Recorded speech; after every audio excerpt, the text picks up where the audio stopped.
Hey, this is Jay, and this is just a quick video to show you why it doesn't really matter whether you see the code in C# or in JavaScript.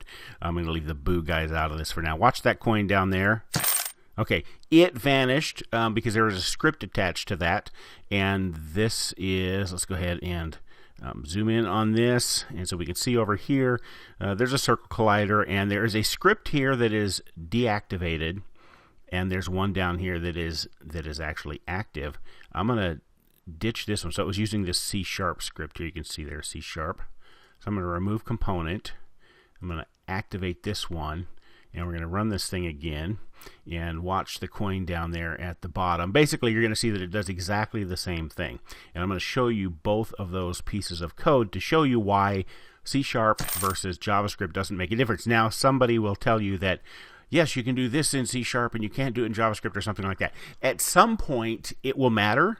When you're beginning, it does not matter. It just doesn't. And if you see some C# code and some JavaScript code, don't freak out, because if you know C#, you should be able to do the stuff you want to do even if all you're seeing is JavaScript code. And if you know JavaScript, you should be able to do the same kind of stuff even if all you have as an example is C# code. Here is why I'm saying that. This is the JavaScript code for that pickup thing. Okay, up here at the top, we have a public variable, and you can see that over in the right-hand side in the inspector. There's the pickup value right there. So we can have a different point value for each one of these things.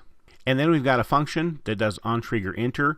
We do a couple more variables, set up a couple more variables there, and then we have this big if loop here. All right, so this is the JavaScript.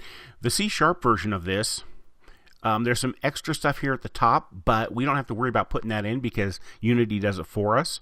We don't have to worry about putting this in, so it actually starts right here. Okay, and here we have that pickup value. The syntax obviously is different, but if you know how to create a variable in JavaScript, you should be able to look at this and know what you need to do for the JavaScript version of it. And then in a function, JavaScript uses the keyword function. We don't use that here, but it's still onTriggerEnter. The parameters you pass in are the same. Here are two more variables that are set up, and now this if block is exactly the same in JavaScript as it is in C#. And you'll find that a lot because things like audio source, play clip at, destroy, the debug log here, compare tag, those are all API things, and those are going to be the same across C# or JavaScript, or even Boo, I imagine. So the things that are going to be different are just the syntax for the languages themselves. And like I said, if you know C#, you're going to be able to look at a JavaScript example and be able to implement that, and vice versa. So all that to say, if you're a C# programmer and all you're seeing is JavaScript here in the examples, don't freak out about it. And if I do throw some C# stuff in, if you're a JavaScript programmer, don't freak out about it. Look at it, and you should be able to convert from one to the other.